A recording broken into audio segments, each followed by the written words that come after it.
Welcome to the Cabin Culture Podcast, where we spend a little more time diving deeper into all the fun parts of cabin culture.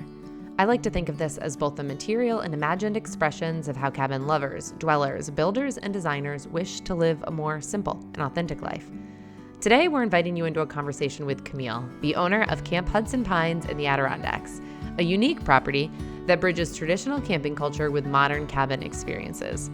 From seasonal RV sites to renovated riverside cabins and luxury glamping tents, Camille has created a space where nature lovers of all comfort levels can find their perfect stay.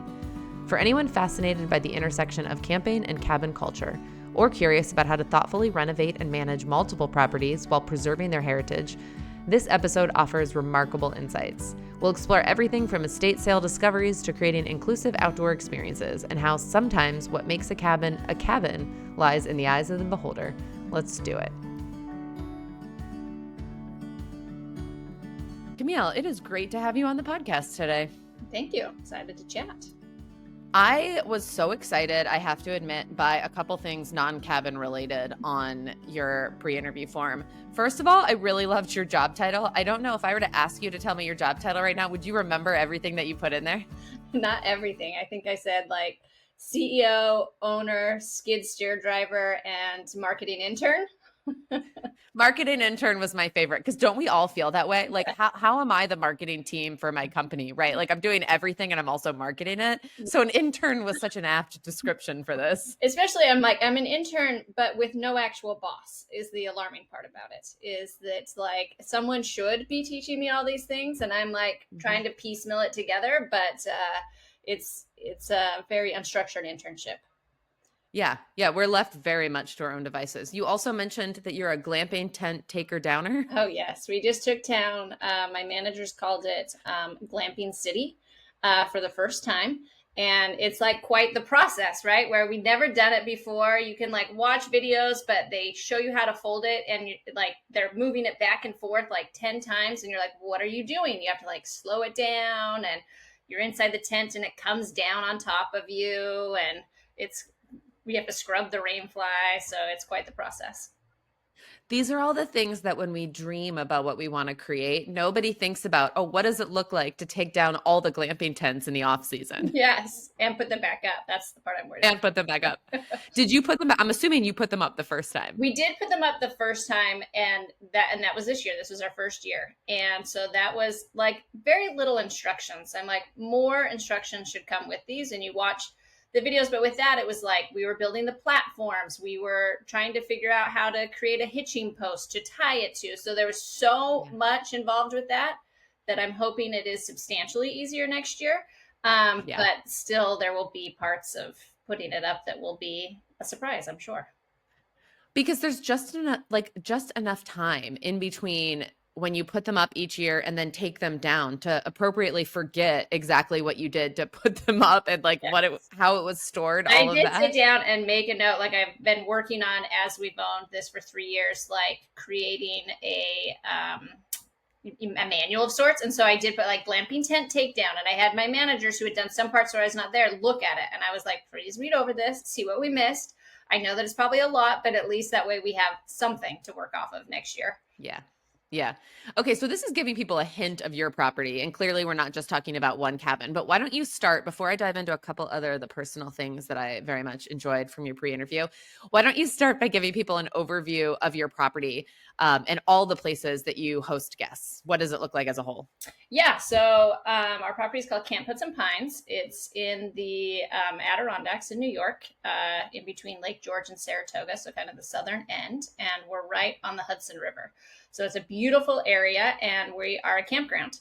And we have kind of traditional parts of a campground, which are really fun. We have some seasonal, RV people there who come back year after year. Some people have been coming for 50 years, and they have knowledge on the area and things to do that is incredible. There's such a great wealth in that area. We have, some nightly tenters who come in and nightly RV people. And then we have cabins down on the river that some of them are kind of old. In the Adirondacks, they call them camps, right? Instead of cabins. Same in Maine. Yeah. And so we have, cabins on the river that we fixed up and are really fun places to stay. And then this year we added some glamping elements. So we had an Airstream that was gutted inside, and we renovated and have that and a tiny house on the river. And then we added 5 glamping tents. So we have kind of an array of ways to stay at our property. And this is why I'm so excited to chat with you, because we've talked to some other folks who have similar properties, but what we haven't ever really talked about is kind of traditional camping culture. And maybe it's car camping versus like backpacking, but this is how I grew up. My first introduction to cabin culture was car camping with my family. Mm-hmm. They were just so frugal and we loved being outside that this was like a very cheap vacation that we took regularly. We don't talk about that a lot in cabin culture as part of that. And so I really want to dive into like what that car camping culture looks like, the connection that you build with other people, and like how that relates to cabin culture. But before we do that, just a couple of questions about you, just so people really understand the human behind your property. Okay, these are a couple interesting things that I learned about you from your pre-interview that I feel like everyone needs to know. You have a master's degree in children's literature, which I didn't know existed, but of course it exists. Mm-hmm. And you wrote your thesis on Harry Potter and Plato's allegory of the cave. Can you tell us just a little bit more about this? I did. I literally had my 19-year-old daughter text me the other day and was like, so my friend's writing a paper, who she's in college, on Plato's allegory of the cave. Can she read your thesis? I thought, does she really want to read it? It's 100 pages.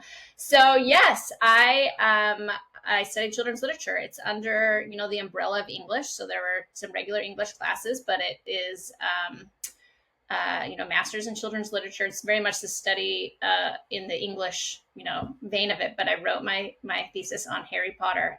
The title was, I think, Riding a Broomstick Out of Plato's Cave. And so it kind of looks at Harry Potter and the allegory of the cave, different stages of knowledge, and like there's greater and some people who only see the shadows, and so it's really fun. Do you have a favorite Harry Potter book in the series? I don't know. I mean, the first one, just because it started off and it's so great. I don't know that I have a favorite one. I love all of them equally. Okay, you said you also always love to get a good book recommendation, as do I. So can we just take a second and swap book recommendations and see if they're ones that we've read? Because I'm always looking for new books. Yeah. What is your favorite? Or most recent favorite? Yes, I don't know if I can do favorite, but I will say that recently I've been reading a lot of mysteries. And Thursday Murder Club, if you have not read it, is so delightful. It's really fun. It's like this old retirement home group full of people who are solving murders. It's hilarious. That sounds amazing and sounds like a way to extend life. Yes, exactly. So that, and then I just did The Word is Murder, which was fun as well. I'm awaiting the latest Louise Penny novel coming out. She has a whole murder series. The first one is Three Pines. Actually, it may not be called. Anyway, the city is called Three Pines. It might be Still Life, might be the first one. But so those are some murder mysteries that I've read recently. Amazing. And what would be like your most favorite like book that you just reread a lot or like go back to it? I don't know. So if we're going, I'll give a children's one, since I do like children's literature, is Where the Mountain Meets the Moon by Grace Lynn. Is a delightful book that I always recommend. And I do love, which this is like kind of an old boring classic, but I do love A Tale of Two Cities. It was kind of one, I read it in middle school and it was terrible. Like they shouldn't have had middle schoolers reading it. And then in college decided I wanted to go back because I never finished it. And it's really great. There's so many books we read, and like even high school, we just don't have the life experience or context to really appreciate it. And it's kind of like, I get that this is a classic work of literature, and also know your audience and maybe wait to study it until later. Yeah, for sure. Yeah, my most favorite recent read, which is actually from a couple years ago, but I still can't stop thinking about it, is A Little Life. Have you read it? Mm-mm. It's 800 pages long, which I bought it in a local bookstore that has recommendations on it. And it said, I've never found an 800-page book that the minute you'll be torn between two things. One is to read as slow as possible so that you never finish. And one is to pick it back up the minute you finish it to read it all over again. And I fell into the second camp. The minute I finished it, I was like, I need to go back and start over and like read it again.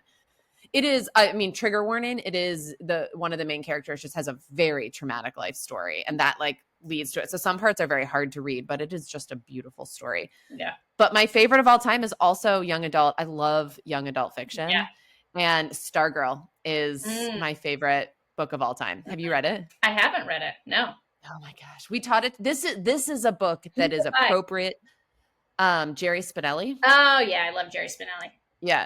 It's appropriate to teach to middle schoolers. So we taught it to our 8th graders when I was a teacher. Yeah. And it's just, it's so relevant. It's about a high school student, but this girl was homeschooled for her whole life and just does not know the rules of society. And it is beautiful to watch her be her truest self in every space when everything around her is telling her not to be. Yeah. And I just think if all of our kids read it, we might have a different world where just full of like true diversity and creativity and like, I don't know. I think that there's so many great children's books that it almost is doing a slight disservice to only do, I mean, I can see the importance of getting some classics in there, but also, you know, to lead them to a classic, right? To have one that can tie in with a classic, they would appreciate it so much more and can relate so much more to people going through similar things, but who are in their age range.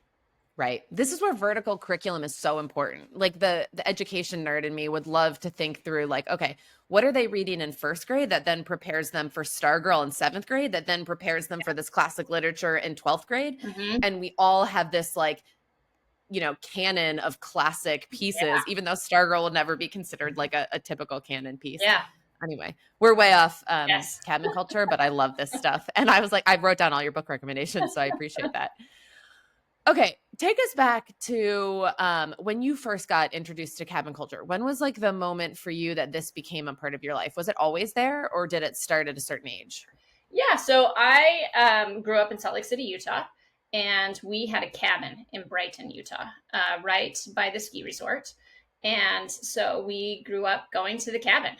And, you know, we would go in the summertime and we would, you know, hike around the lakes and we would pick wildflowers. And in the winter, we would go up and we would ski and we would, you know, come back and have hot chocolate and dinner and jump off the roof into these tall snowbanks. And so I grew up loving cabins. That was just a real part of my childhood that was very nostalgic and ways in which my family gathered in really fun and meaningful ways. Who introduced that? Was it your parents who bought this cabin or built it? Was it your grandparents? When did that start? So I think that it was my gramps, which is what we called him, that bought it. But like my dad, they didn't grow up going to it. Like it started in my childhood and then my dad like owned it with a couple other people and, you know, went through different iterations of who all helped own it. But, so it definitely started in my childhood. Okay. As an adult, I find it interesting to look back on when we're kids and it just was part of our childhood, right? We just like, and then now as an adult, I recognize how much intentionality goes into, you have to really be thinking about how do we afford this? When do we afford it? And then if you're sharing it with family members, that's tricky. How do we share it? How do we spend? There's all these logistical elements that as a kid, we were so sheltered by. We just had the joy. You get up there, who was packing all this stuff, right? Like it's so much work and you just show up and it's magic.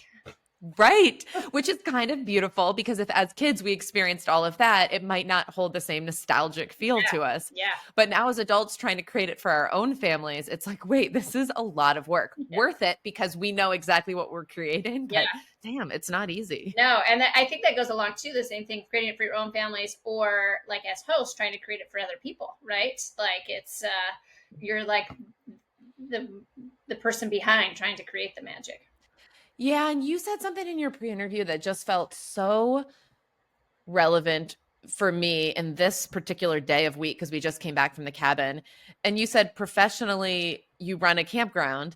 And so you said, I'll note that my professional connection to cabin culture does complicate my personal connection to it. And I feel that so deeply because I was at the cabin and I had this moment where I like posted this video of the fire going and the charcuterie board that Sean had made me. And my friend was like, oh my God, this looks so cozy. And I was like, creating more content sitting there. And I was like, it is, but I'm not feeling No. what I want my guests to feel. Yeah. I'm so worried about trying to capture it because my role is heavily on the marketing side. I'm so in it professionally that do we lose that connection? Yeah. How have you grappled with that? Yeah, I think so far I'm giving myself a really low grade on it. So, I Me just too. was up there last week too. We were closing down and taking down the tents, and it was, my kids were at home and they were watching. It was like only my husband and I were there. Like this should be like a delightful, getaway that's like really fun and relaxing. Like we were so exhausted, right? We were Yes. working all day to take down the camp and put all this stuff away, and we went out to dinner, and it's beautiful, and there still are elements of that, but it's not the same as going up there intentionally on a trip to get away and connect with each other and nature. Like there is always that element of like, what else do I need to be doing? How could I fix that? Yes. What's on my to-do list? Yeah. Yeah. And so do you travel to other cabins to still keep that connection, or is all your cabin time spent at your place? I would say currently pretty much all of it is spent at our place. I'm Yeah. hoping we'll add more of that in, but ours, because of the whole campground addition to it, right? That's heavy in the summer. And so a lot of our summertime is spent up there. I will say this: when we go in the winter, so we have two cabins, one's really more of a house, that are open in the winter. And so when we go up in the winter, it is a lot more relaxing and we have more of Yeah. that, low key time than when we go up in the summer. Yeah. I think that's why winter is my favorite season of the cabin, because the snow really forces you to kind of like slow. There's just less you can do, less Yeah. chores you can do outside. I mean, there's still stuff to be done, but I do feel like winter is where I'm able to slow down the most. Yeah. Yeah, definitely. I find that a lot of the satisfaction now, it doesn't come from my own enjoyment of the property, though I hope that one day it will. We hope to retire there. Mhm. But a lot of it comes from seeing other people enjoy it. So reading the guest book when I get there and knowing that we've been able to create something that they can really sit in that cabin culture, or seeing them post things when they're there like that. It doesn't, obviously I still wish that we had some more of that, but I think that offsets that Yeah. that professional work that you're For constantly sure. doing. And seeing people too, right? I just had a guest call yesterday who, has come for 2 years in a row and wants to make sure they can get a whole week next summer. Like that's really exciting to know that like Yeah. they love this spot and they want to come back, and it's a part of their family, culture and their family memories as well. Yeah. So how did you and your family decide, how long have you been running this, and like what made you decide to purchase this property? Because this is not a small undertaking. This is not like, okay, we're going to start with our own family cabin. This is very different from that. Yeah. How did that start for Yeah. you all? So this is our third season that we just finished. And, obviously from the beginning, like I have a master's in children's literature. My husband's an attorney. So we, don't have any sort of background in running campgrounds. However, we have some like family background. So my grandpa was Is this Gramps or a different not grandpa? Gramps. This is Grandpa. Okay. Okay. He was a wheat farmer, and he worked really hard and farmed all in the summertime. But then in the winter, he would go down to Arizona and was a snowbird, and so he started investing some of his money from farming in other things, and he ended up investing in some KOAs, and so that kind What of are KOAs? Oh, the KOA campground. KOA campground, yeah. And so that kind of opened up this avenue of, hey, so it was my mom and dad run to, KOAs, and my brother ended up, like he has a campground. So it ended up kind of becoming this thing of like, hey, so that's how the idea. And at first I was like, no, this is crazy. Like maybe we'll just do one Airbnb. But anyway, we were convinced into it during COVID. It was our COVID buy. And It was a good time for it. I know it was a good time for it. Yep. A crazy time as well. So Yep. we, anyway, one thing we really wanted is my husband and I both, like you had said before, like we do have cabins. He had a family cabin that like his grandpa had. So we had, a love for cabins, but also tent camping. Neither one of us had ever stayed in an RV, driven an RV. RV knowledge is very low still. but loved tent camping, but would generally go and camp. Like growing out west and in Utah, like there's just a million national parks. And we Yes. go up to Yellowstone, and so we grew up going to national parks where it's really beautiful. And when we would camp, it was generally in a very wooded area.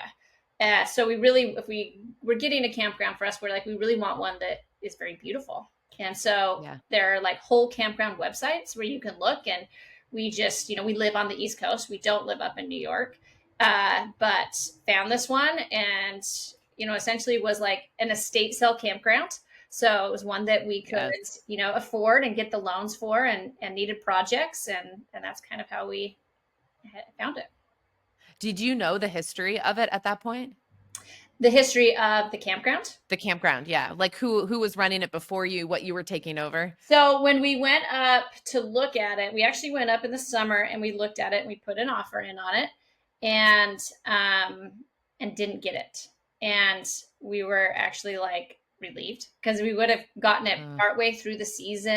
And it was like, essentially when we bought it, there was a building at the front that was condemned, that when we did buy it the second time was torn down. And there were cabins, like one cabin, a tree had fallen on it and it sat like broken with a tarp on it for 3 years. So a family had run it forever, and very lovingly, but then like the dad had died, and the mom had died, and the kids were trying to figure out if they wanted to continue it or not, and put it up for sale. So the campers essentially had helped a lot to keep it going, because they've been going there for so long and loved it. So it does have a really great history of this family who just loved it so much, and these campers who love it so much and have put a lot into it. So we knew some of that history, but then they ended up reaching back out to us later in that year and saying, hey, it's up for sale. Would you be interested? And what happened? Who bought it the first time when you didn't get it? So I think that it was actually like a group of people who were trying to buy it together, some of which were maybe some of the campers, and it didn't work out. I don't know all the details on that. I just know that it was a group who was trying to do it together. Yeah. So. Okay. That is beautiful, and also very hard. Like beautiful that the campers had such an attachment to it that they were like, rather than let this go and who knows what will happen to it, we are going to try and create like a co-op out of it. Yeah. But also sharing one property with just my sister and seeing how difficult that is. I cannot imagine a co-op of that would buyers. Be hard. Yeah, for sure. Yeah. I wish there was a structure that would make that more doable, so more people could do that. Yeah. And if you just set up like, hey, here are the conditions, and use it as a model, it would be easier. But without strict guidelines, it feels so intimidating. Yeah, it would be very difficult. There's just so many decisions to make, and who's in charge of those decisions, and how does it work? And yeah. So the tricky part about taking over a campground that has such a rich history of repeat guests is like, you want to come in and inject or create your own brand and your vision for what you want to create. And yet you also have this built-in group of people who want to come back and have known it one way and loved it that way. Did you know what you wanted to create when you came in, or how did you navigate that tension? Yeah, there definitely has been some tension there.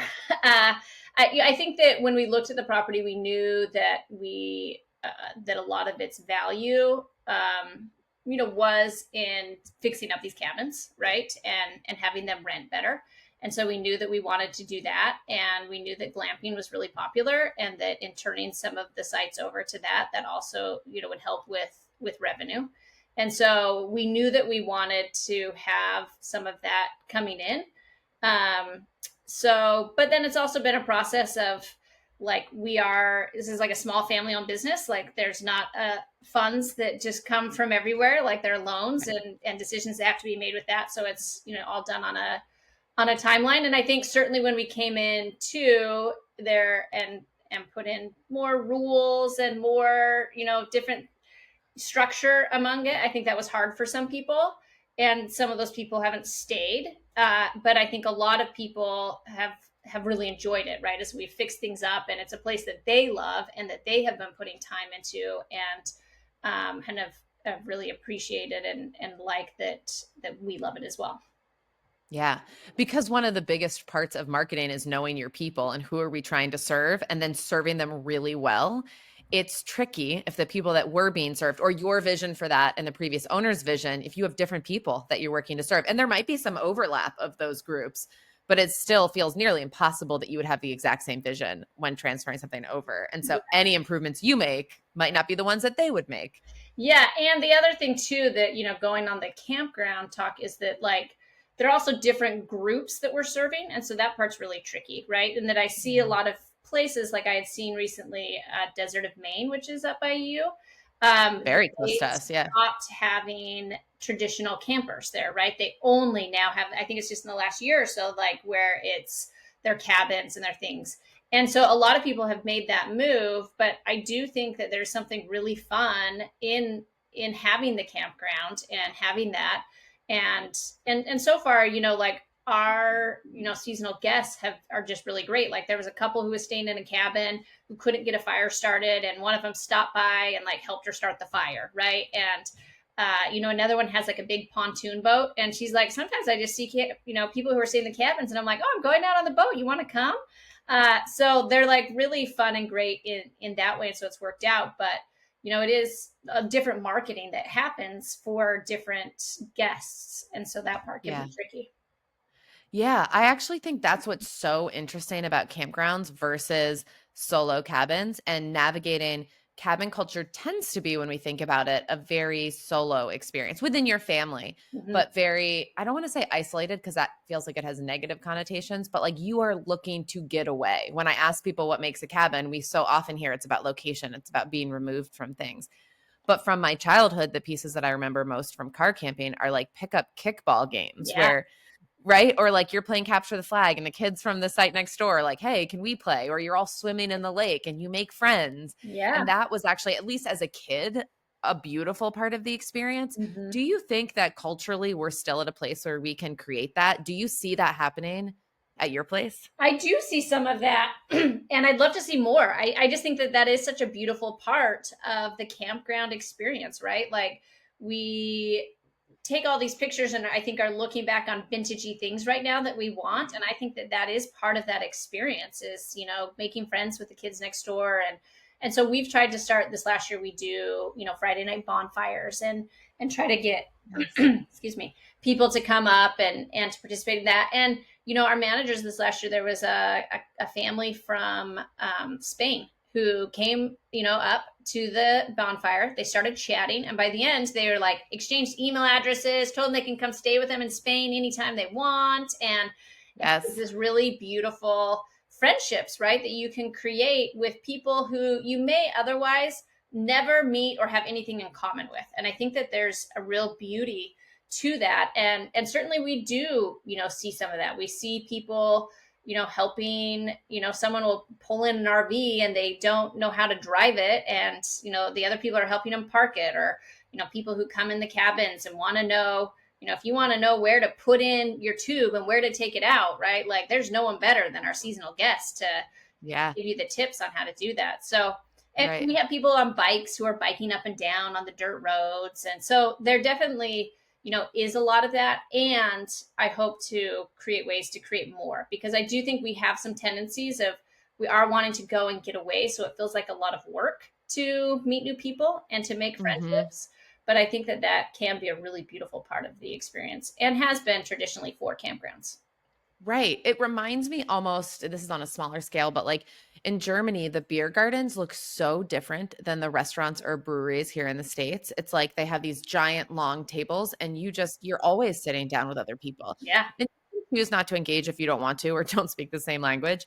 But more times than not, you end up at least having a small conversation with the people next to you. And I remember coming back to the States, and just by design, our breweries are designed to keep us separate from one another, right? Yeah. And I don't know if that, like, I'm curious about what parts of our culture create that, or why that is when it's so different in other places. And so same with cabin culture, how it could look versus like, how do we reimagine that and design it intentionally to create a different experience? Yeah. And whether people want it, right? There are some people who, it's like, all of our cabins and glamping stuff are on our website, but also on Airbnb.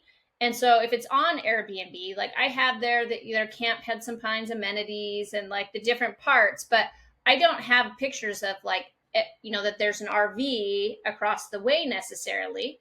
because that's not really the experience you're coming to have. You have your own cabin, and most people come and love it, and there's no problem. But occasionally there's someone who's like, oh, I had no idea that there was a campground here, and are really turned off by it. And so it is always trying to figure out, one, how to do that, but whether, two people are desiring that. And if people reach out and say, like, is this all on its own? I was like, listen, if you're looking for a cabin in the woods where you're not going to see anyone, like, this is not your place, right? Don't come here. It's beautiful. You're on the river. You can have your own private time without talking to anyone, but you're not in the cabin in the woods alone. Yeah. Yeah. I think that's a challenge with any site like yours. Cause I looked at the Desert of Maine website once or I saw them on Airbnb. I don't even remember, but I remember it was definitely marketed as a solo cabin. And then a handful of the reviews were like, just a heads up, this is not a solo cabin in the woods. We were right next to another one. Yeah. But I think that's Airbnb in general. Like it's so hard to give context to where something is. And so you are truly showing off that amenity as it is. Yeah. But if you don't zoom out enough, then you don't always know what the overall experience is going to be like. So anytime you show up, there's going to be some surprises. Yeah. Not always bad, just different from what we had imagined in our heads. For sure. Yeah. Do you all live close by or do you manage this from a distance? We manage it from a distance. We live in the Washington, D.C. area. So How do you do that? 6.5 hours away. I know the I-95 well, and I drive up and down. So we have managers, right, who are, there during the season. And then we have, a head of maintenance who lives locally, who's there year round, and like a cleaning person who lives locally and is there year round. But then in the summer, when it's busiest, we have extra staff who are there. And then we are, I am going up and down a lot to work on things. And I'm working, on the phone and with people a lot. Yeah. So as an owner, what does your role look like? How much do you get to interact with guests and how, what does that feel like? Yeah. So, I mean, one of the things that's tricky is because it's a seasonal thing, we do have different managers each year. And so every year that differs a little bit depending on, the managers. So I generally am the one who's always responding on Airbnb. So anyone who is messaging on Airbnb, that's me, unless it's like a last minute thing and they need something, they'll respond and go help them there. And then when we are up there, we'll, meet some of the guests. My husband is more social than I am, so he's better at that. He's always introducing himself and, talking to, so we definitely get some opportunities to meet guests then, which is really fun. But also when I'm up there a lot, it's running around and like, well, this project needs to be done and this, and, right. Kind of, it's more on that level of overseeing and helping make decisions and get things done too. If you're dreaming about a cabin build or are in the midst of a build, or you just bought a place and are getting ready to host for the very first time, regardless of where you are, sometimes you just need a little help along the way. Shared experiences from someone who's been there, advice from someone who's learned a lot of lessons the hard way. That's me. Or a cheerleader as you finish up. All of these reasons are exactly why I started offering cabin consultations to our Instagram followers and friends who could use some specific one-on-one help. I can't promise to solve all your problems, but I can promise to be transparent about our build costs and process, our organization and project management systems, our favorite and least favorite tools for renting, how we market, and how we found ourselves with almost 80,000 Instagram followers and 100% occupancy in our first year of hosting at Cozy Rock. So if that sounds like it might help you, feel free to visit us at staycozycabin.com or on Instagram at Cozy Rock Cabin and sign up for a time to chat there.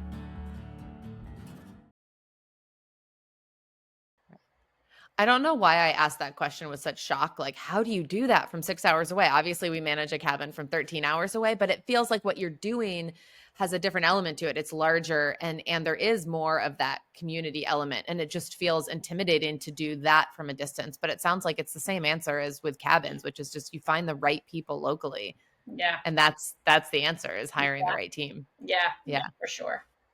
Okay, take us back to the renovation piece of this because you bought it, you described it as an estate sale for campground. So I've done a lot of estate sale shopping. And the things that you find at them can be magical, but also need a lot of work or a little bit of vision or a lot of love. Yeah. What was the condition that it was in? You mentioned a couple of the things when you got it. And then what did that renovation process look like between purchase and you were able to launch it to your own guests?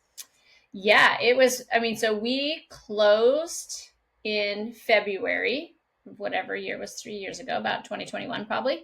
And we opened May. So it was a quick turnaround in that, but not everything opened, in May. Yep. So it when we bought it, there was a farmhouse at the front of the property that had been condemned. It had to be torn down. And so we had that torn down before it started in May. And there was Had someone lived in this house? It was like yeah, they had lived in it, but again, the family had died a number of years previously, and there had been some water damage. And so I walked in and we pulled out some pieces. It is like an estate sale before they pull out all the stuff. There were some really cool things that were left for us, Yeah. and then there was a lot of other stuff. And as I was walking in, I thought, taking my hands in my own life here, my life in my own hands here. I'm not sure how this is going to go. So, because there's just so much water damage, the floors were not very stable, and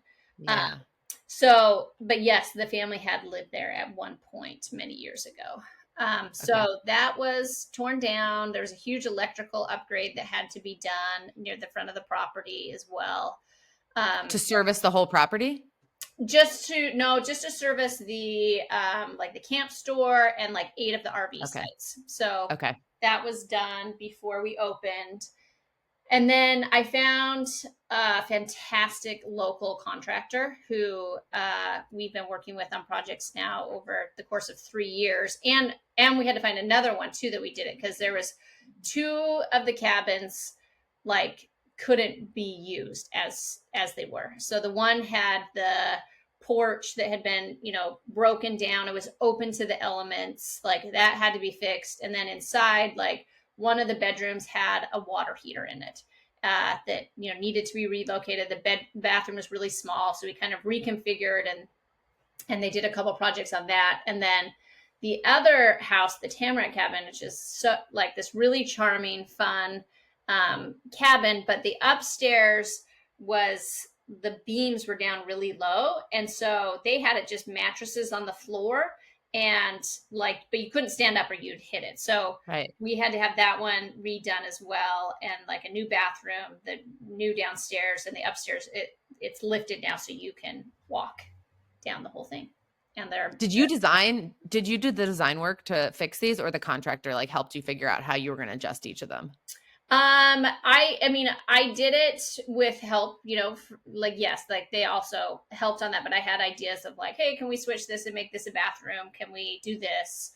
Yeah. So, and I just am figuring it out on the fly, right? I don't, an interior designer, by trade of any sort of way. Yeah.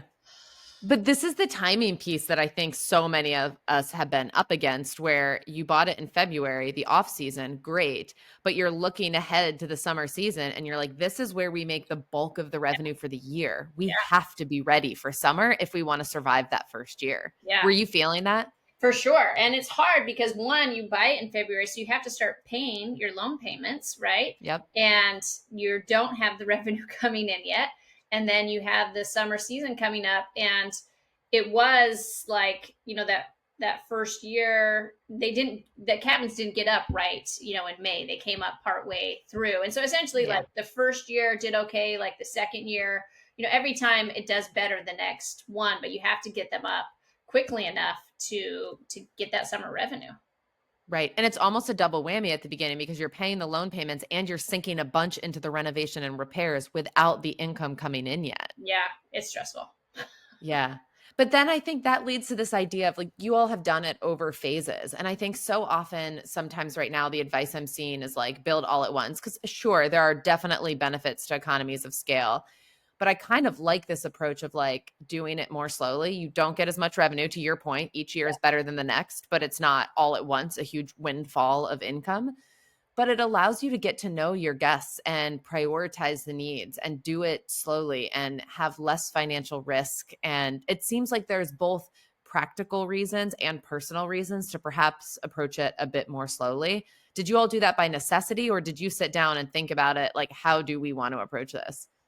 We did it by necessity, I would say. Like that there were so many projects that need to be done, and there still are more projects that need to be done. Mm-hmm. That you had to, like, the cabins were the obvious first choice because they would bring the most revenue to come in. So, Yeah. I think that it is by necessity, and it is hard because when you go on Instagram, everything is beautiful in all those little squares, right? And so, and you see a lot of different companies who are big companies, right? They open up a property, everything there. It's so beautiful.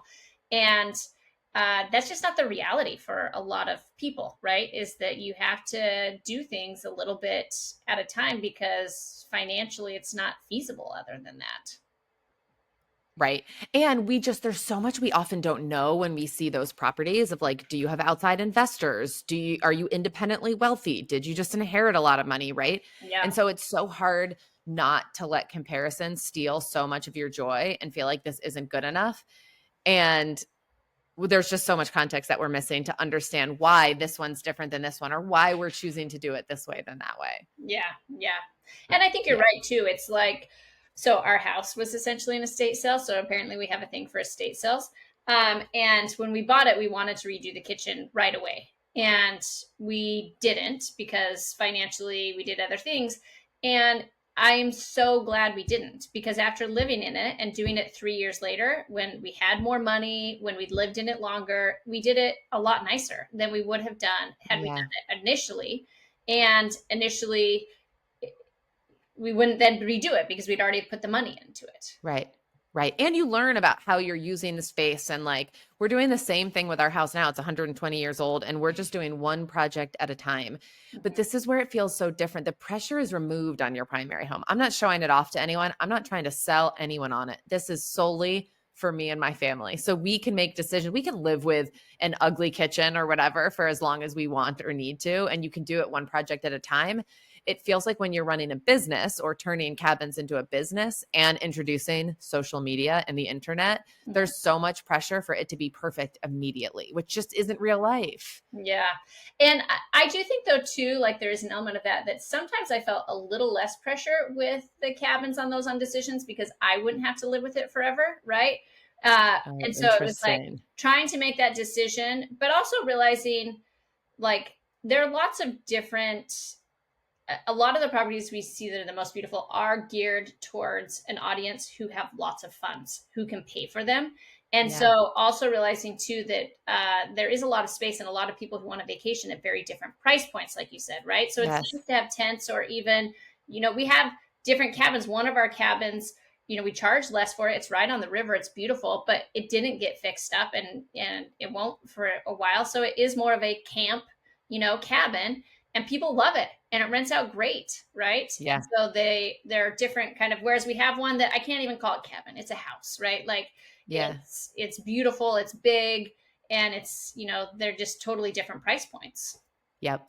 That accessibility piece is so important because I struggle with that a lot with creating Cozy Rock, where it was very intentional. I want to make this as nice as I possibly can. And with that then comes the ability to price it higher. But how high do you price it? How do you adjust those prices? And with your setup, you really have this scale of we can make it accessible to all different groups of people. This beautiful property, you can experience it regardless of how much you want to spend or how much you can spend. Yeah. I also think there's the accessibility piece of like, we've talked about this before, but like not everyone is super outdoorsy and wants to sleep in a tent on the ground. Yeah. But maybe there actually is joy there. But maybe if you're not familiar with it, it feels scary. But you started a cabin. Yeah. And then maybe you like work your way down to a place where like all of a sudden now this isn't even about money. It's about like what kind of experience you want to have. And you can get closer and closer to nature as you go, as you get more comfortable with it. Yeah. That's kind of an interesting thing too because ours is a campground and I use the word campground. And then sometimes people see our cabins and they're like, whoa, like I wasn't expecting like cabins that are like nice and I'd want to stay in Yeah. because they wouldn't ever stay at a campground. Or my sister always says, I can't remember the word she uses, that she's like outsidey, right? Like she loves cabins and she loves being in nature, but she's like, I'm never gonna stay in a tent. Like I don't want to sleep in a tent. Yeah. And so Fair enough. yeah. Yeah. So different experiences and different ways for people to experience the nature and be outdoors, that everyone should have that accessibility and that ability to enjoy it. And there are so many different ways to do that. That's right. Without judgment. Like no judgment. If you Yeah, prefer to be in an RV, okay. Like cool. great. Join us at the lake. Yeah. Let's go for a hike together. There are so many ways for you to be outside and still sleep in the comfort of your RV or your nice cabin. I say that's something fun, is that we have had groups who will like rent a cabin and then their brother brings an RV and then someone else is in a tent. So like it is a family gathering in like the ways that they want to. Oh my God, which is so beautiful because that is the hardest part of traveling with other people is figuring out what kind of accommodations do we all want? Like even my husband and I have been doing these like couple exercises and one of them was like rating your priorities on all these different life things. And it was priorities like financially, but it's tied to your values, right? And one of them was traveling.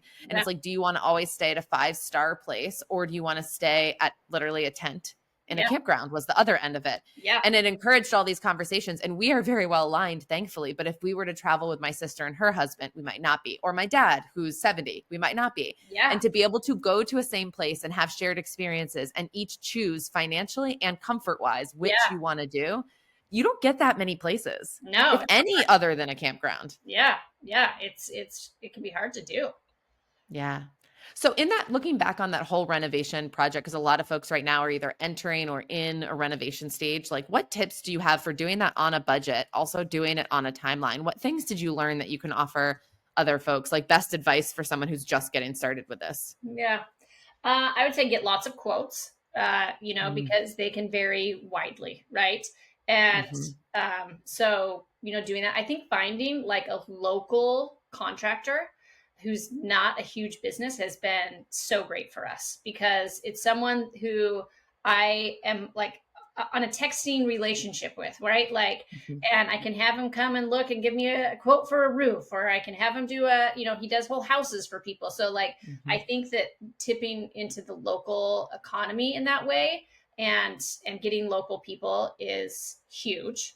How did you find him though? Because this is what people always say, like that is magical. And I've heard so many bad experiences with local contractors. Yeah, so it's not guaranteed that if you go local, it's good. How did you find him? So when we went up there, I mean, like we said, we bought it in February, we were opening in May.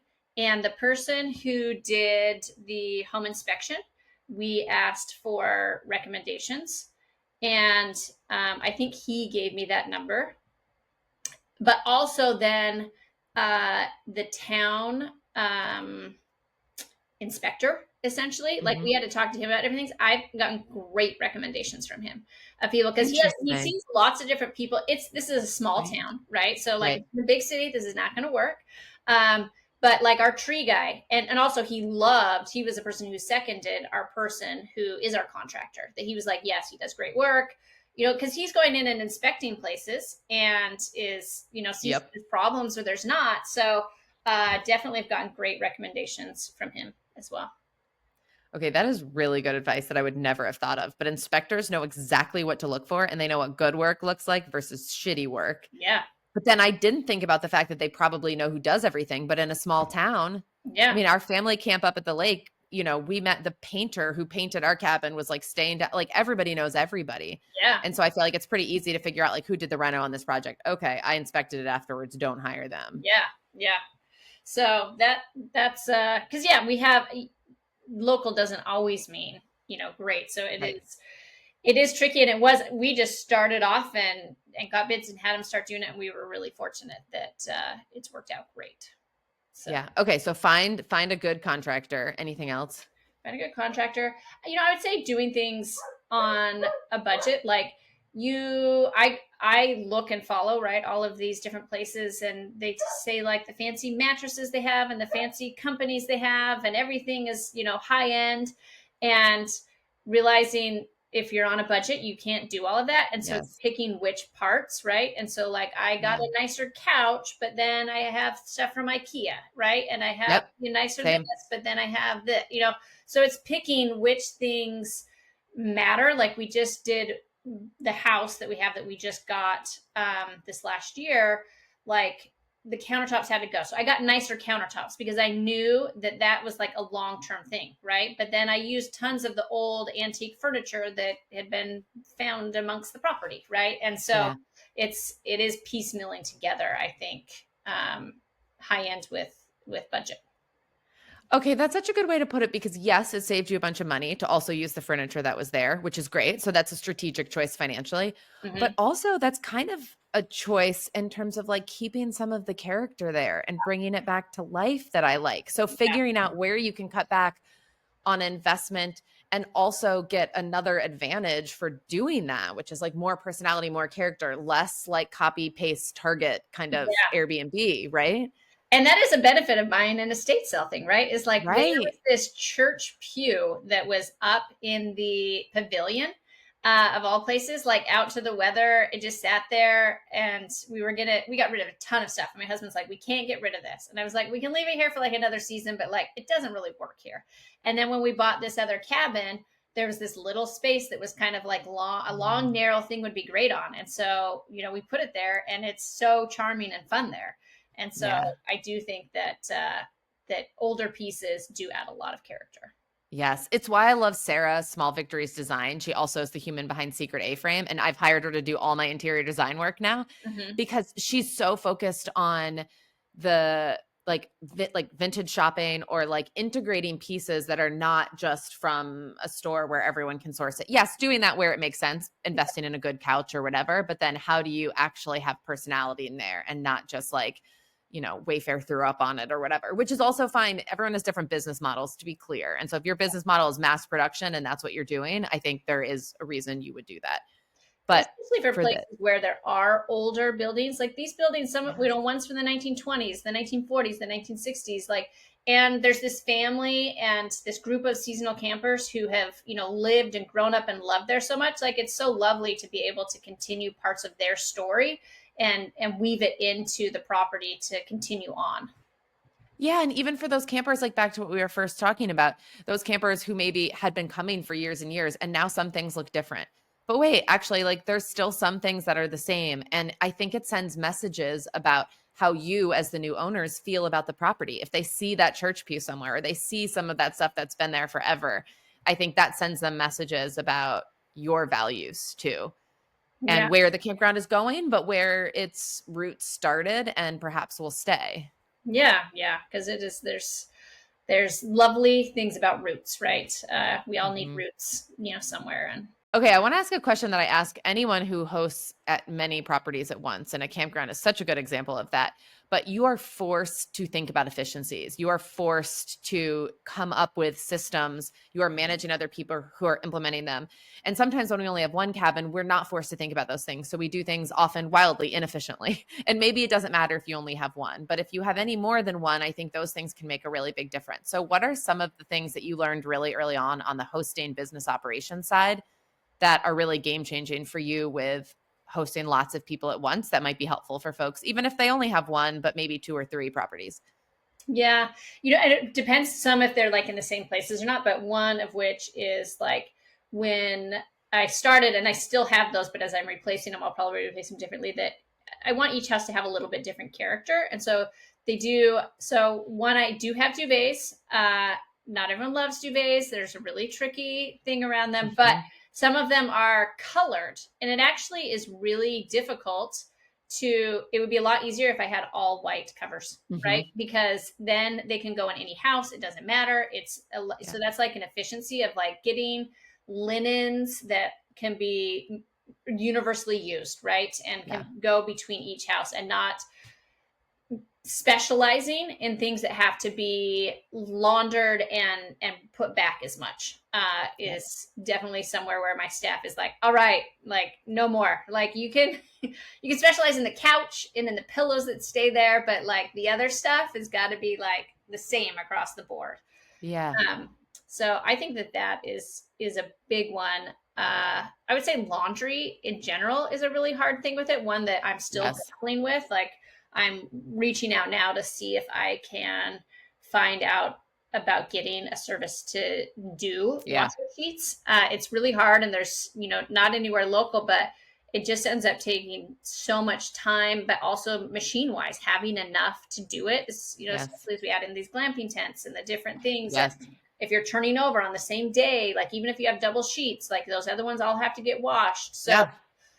I think on some of that outsourcing, and, and again, finding like the different economies. So, like, we have a lot of work campers who come. That's like a part of the campground world and work in the summers and leave. But when they would come, like there's all these leaves that have to be cleaned up right from the fall, and it's so much work to start that way. So like I've looked for a local landscaper, right, who can come and who can do that. So I think that it is kind of creating systems and checklists, and while you're trying to make things different, also realizing that some things need to be the same. Yeah. And when it comes to training, because you mentioned that you have different managers every year, which sounds like a nightmare. How do you document? Do you document things? Because I think about this all the time. I have different cleaners everywhere and I don't formally train them, and maybe should have some consistencies between our multiple properties of like, you always fold the sheets on the bed this way, or you always set up the bathroom this way. Do you have things like that? And do you record videos of them? Do you have a manual of them? How do you create that kind of consistency? I mean, I think that that is a work in progress. I'll be honest. Yeah. Luckily, the first manager that we had was one who had worked at one of my family's campgrounds and came, and she had created a manual there. So she did Mm. create a manual for us that we're still, fixing and updating and going through. So I definitely have the manual, and I have different checklists. I think part of being an owner that's not always there is also realizing that not everything is going to be done in the exact way that you want, and being willing to give up on some of that as well, right? Like the checklists were not always done in that That same, is so hard to do. and giving some of that of realizing like, hey, you're the one who's there every day, so on some level, like, you do need to be able to choose it how you do it, right? And as long as we're kind of on the same page of like the end result, uh that keeping those two things in balance. Camille, this was great. I do want to ask you one more question before we go, which I used to ask at the end of every podcast episode and have kind of stopped asking. But you have mentioned several times that one of the cabins is definitively a house. So this tells me that you either have a strong gut feel or some strong opinions on what makes a cabin a cabin. Can you tell us a little bit more about that? Everyone has different opinions on this, and it's hard. I mean, I You think do. that at its core, what makes a cabin is that it's in nature, and uh, and that people go there seeking connection of some sort, right, with nature, with Mhm. other people, and so in that way, my house is cabin like. But I also do think that the house, it's big, right, and it's like nicer, and I do think on some level that cabins either have wood, like, even though the house does have wood, but it is its size, right? Like I've had numerous people, like, a good friend of ours, they came up with us, and she was like, this is not a cabin, this is a house, right? Like it just is. I think size does play into it, although I think there would be a lot of people who would argue that you can have a big cabin that Right. is, but but yeah, it is hard. And even I just had my managers who just left, who took a picture of a cabin and was like, this is a cabin, because it was small. That she was like, all of yours are too big, like only two of those are even cabins, right? Other ones that I would be like, no, I think that that could be, it's cabin adjacent. But I think that size is a big thing for people. But I think at its Yeah. core, people go to cabins to be in the woods and seeking connection and nature. So in that way, all of mine are kind of cabins. There you go. They are cabins. If that's how you define it. The thing is, the more I engage in these conversations, the more I realize that it's so nuanced. So when people like comment on my Instagram, they're like, that is not a cabin. I just want to be like, dude, like, I know it's hard. It's complicated. Let's dive into this together. But it's always said in such a definitive way, like, this is not a cabin. And it's like, okay, all right. Or we can just have that conversation. And it depends on what you like. My cabin that we grew up in, like, it was a cabin, right? Like it was, it had running water, but it was old, and it was, I think that for a lot of people there is that like oldness and things that don't work quite Yes. as well, and that it is Yes. like that you're giving up on those amenities is a part of what makes a cabin, I think. Yeah. When we were up last week, someone came over to visit and they immediately looked at the floors and they're like, wow, these have gotten so scratched up already. And I'm like, oh, this is by design, because I really struggled with the idea of a new build cabin. And so when it started to have some signs of wear, I was like, oh, now it's feeling more like a cabin. I'm still not convinced it is a true pure cabin. Yeah. Because if you're not like waiting in line for bed to like brush your teeth at the one bathroom, then I feel like then it's not a cabin, because that's how I grew up. Yeah. I mean, it's probably right. What makes a cabin is your first introduction to a cabin, right? Like what you first experienced defines what you view it as. Yeah, no one said that before. I really like that. Camille, this was a treat. Thank you so much for joining me. Yeah, delightful. Thank you for having me. Thanks so much for joining us. And if you liked what you heard, feel free to leave us a 5-star rating on Spotify or share some of your favorite parts over on Apple Podcast. If you have feedback or suggestions for the future, you can also find me on Instagram at Cozy Rock Cabin. Looking forward to next week.